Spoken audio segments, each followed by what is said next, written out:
రాష్ట్రంలో మహిళలపై జరుగుతున్న దాడులు సీఎం కేసీఆర్ ఎందుకు పట్టించుకోవడం లేదంటూ బీజేపీ రాష్ట్ర అధ్యక్షుడు బండి సంజయ్ ప్రశ్నించారు. మహిళలకు అన్ని రంగాల్లో ప్రథమ స్థానం కల్పించి ఓ గిరిజన మహిళను రాష్ట్రపతి చేసిన ఘనత పీఎం మోదీకి దక్కుతుందని కొనియాడారు. అసలు బీఆర్ఎస్ పార్టీలో మహిళలకు గౌరవం లేదని, సొంత పార్టీలో మహిళా నేతలకు ఎమ్మెల్యేలు వేధింపులకు గురి చేస్తున్నారని దుయ్యబట్టారు. ఇక కవిత ధర్నా చేయాల్సింది ఢిల్లీలో కాదని ప్రగతి భవన్ ముందు చేయాలని హితవు పలికారు. చిన్న చిన్న పిల్లలు పోలీసులు చెప్పారు, ఆడల మీద లాఠీ చార్జ్ చేశారు, వాళ్ళ భర్తలు ఏడుస్తున్నారు, నా భార్యను కొట్టకని చెప్పి, వాళ్ళ చిన్న పిల్లలు ఏడుస్తున్నారు, మా అమ్మని కొట్టకండి, మా నాన్నని కొట్టకండి చెప్పి చిన్న పిల్లలు వస్తే ఏడవేంది నీ మనసు, మీ అయ్య ఏడవేడు, నీ అన్న ఏడవేడు, నీ బావ ఏడవేడు, నీ ఇంకో అన్న ఏడవేడో ఈరోజు ఢిల్లీలో ధర్నా చేస్తున్న అక్క చెప్పాలి.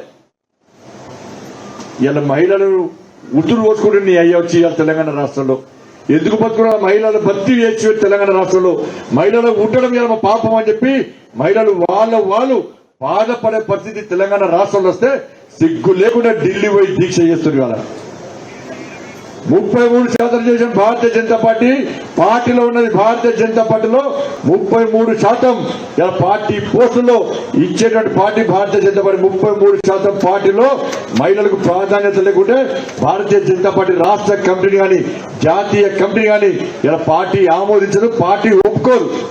ఈ విషయాన్ని ఒక్కసారి గుర్తుంచుకో. టీఆర్ఎస్ పార్టీలో అసలు మహిళలే లేరు. కేసీఆర్ కు మహిళ అంటే ఒక్క బిడ్డనే, ఆ బిడ్డకు మాత్రమే ప్రాధాన్యత ఇవ్వాలి. వేరే మహిళలకు ప్రాధాన్యత ఇస్తే బిడ్డ పాపులారిటీ తగ్గిపోతుంది, బిడ్డ ప్రాధాన్యత తగ్గిపోతుంది. ఏదైనా దొంగతనం చేసినా నా బిడ్డ శబాష్ మంచిగా చేసింది, మంచి మహిళ అని చెప్పి కేసీఆర్ సంతోషపడతాడు, తన బిడ్డ మాట్లాడితే తృప్తి పడతాడు. కానీ వేరే మహిళలకు మాత్రం ఇలా బీఆర్ఎస్ పార్టీ ప్రాధాన్యత లేదు. ఇలా బీఆర్ఎస్ పార్టీ ప్రజాప్రతినిధులకు ప్రాధాన్యత లేదు. మొన్న జగిత్యాలలో మున్సిపల్ చైర్మన్ సోదరి సావని ఆమె ఆవేదంతా వెలగక్కింది.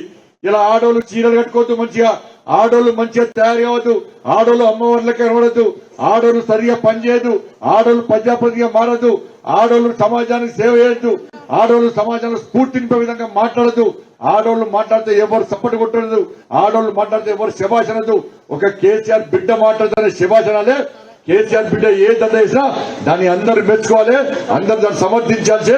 అటువంటి మొండి వైఖరితోని ఒక నిస్సిగ్గుగా రాష్ట్ర ముఖ్యమంత్రి కుటుంబం వ్యవహరిస్తున్న తీరు ఇవాళ తెలంగాణ సమాజానికి, తెలంగాణ మహిళలకి అవమానకరంగా ఉందన్న విషయాన్ని ఒక్క శాఖ మంత్రి కీర్తిశేషులు సుష్మా స్వరాజ్ గారు, మొట్టమొదటి దేశ ఆర్థిక శాఖ మంత్రి ఇలా నిర్మలా సీతారామన్ గారు, మొట్టమొదటి దేశ రక్షణ శాఖ మంత్రి ఇలా నిర్మలా సీతారామన్ గారు, అన్ని ఆర్మీలో కానీ అన్నిట్లో ఇలా ప్రధాన భాగస్వామిస్తూ మహిళలను ప్రోత్సహిస్తున్న పార్టీ భారతీయ జనతా పార్టీ. ఈ దేశానికి రాష్ట్రపతి మొట్టమొదటిసారిగా ఈ దేశానికి రాష్ట్రపతిని ద్రౌపది ముర్ము గారు చేసిన పార్టీ భారతీయ జనతా పార్టీ అనే విషయాన్ని ఒక్కసారి గుర్తుంచుకోవాల్సిన అవసరం ఉంది. చెప్పాలి, బీఆర్ఎస్ పార్టీ నాయకులు చెప్పాలి, మీ మంత్రివర్గంలో ఎందుకు చేయలేకపోతున్నారు, ఎందుకు మహిళలను ప్రోత్సహించలేకపోతున్నారు? ఇవాళ పేదల స్కూళ్ళలో చిన్న పిల్లలకు కనీసం చిన్న పిల్లలకు టాయిలెట్ లో 700 మంది విద్యార్థినులు ఉన్నారు. స్కూల్లో గురుకుల పాఠశాలలో ఒక్కటే బాత్రూమ్ లేక నీళ్లు లేక ఇలా వారానికి ఒకసారి స్నానం చేస్తున్నారు.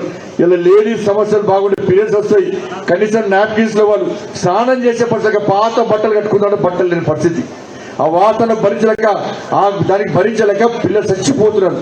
కుమిలి బతుకు ఎందుకు బతుకున్నారు, ఆడ బతుకున్న పరిస్థితి. అలా ఆ చిన్న పిల్లలు కూడా పసి పాపలు కూడా వచ్చిందంటే ఇవాళ రాబోయే రోజుల్లో మహిళల పరిస్థితి ఏదో ఒక్కసారి ఆలోచన. తెలంగాణ ముఖ్యమంత్రి మాట్లాడు, ముఖ్యమంత్రి మాట్లాడాడు. ఇక పేదోళ్ళు కదా, మహిళలు కదా, మహిళలు చచ్చిపోయి తెలంగాణ రాష్ట్రం బతుకుడు అవసరం లేదు చెప్పిన రాష్ట్ర ముఖ్యమంత్రి. నిన్న క్యాబినెట్ మీటింగ్ జరిగింది. నిన్న క్యాబినెట్ మీటింగ్ జరిగితే ఇవాళ ఈ అత్యాచారాలు హత్యల మీద రాష్ట్ర ముఖ్యమంత్రి ఎందుకు మాట్లాడలే? మళ్ళా బీఆర్ఎస్ పార్టీ ప్రభుత్వం వస్తే 33% నా మంత్రివర్గంలో రిజర్వేషన్ కల్పిస్తా అని చెప్పి నిన్న క్యాబినెట్ లో నీ అయ్యా ఎందుకు మాట్లాడలేదో ఒక్కసారి కూతురు ప్రశ్నించాలి.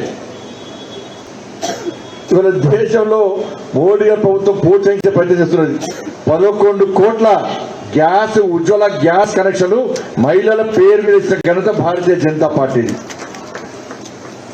స్వచ్ఛ భారత్ మిషన్ పేరుతో టాయిలెట్స్ నిర్మాణం చేసిన ఘనత భారతీయ జనతా పార్టీది.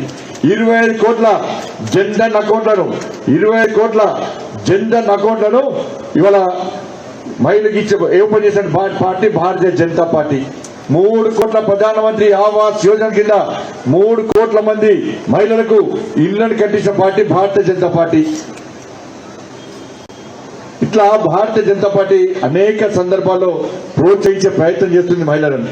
కానీ దురదృష్టవశాత్తు ఈ తెలంగాణ రాష్ట్రంలో మహిళలను కించపరుచుకుంటూ ఇవాళ తెలంగాణ రాష్ట్ర ముఖ్యమంత్రి ఇవాళ ప్రధాన మహిళలకి బతుకులు బర్బాద్ కావడానికి కారణమే ఈ తెలంగాణ రాష్ట్రంలో బెల్ట్ షాపులు. బెల్ట్ షాప్ వల్ల ఇలా మహిళల పుట్టులు దిగి ఇలా మహిళలు బజారు పడే పరిస్థితి, అనాథలైపోతున్నారు. ఇలా మహిళల పరిస్థితి ఆగమ్య గోచరంగా అయింది తెలంగాణ.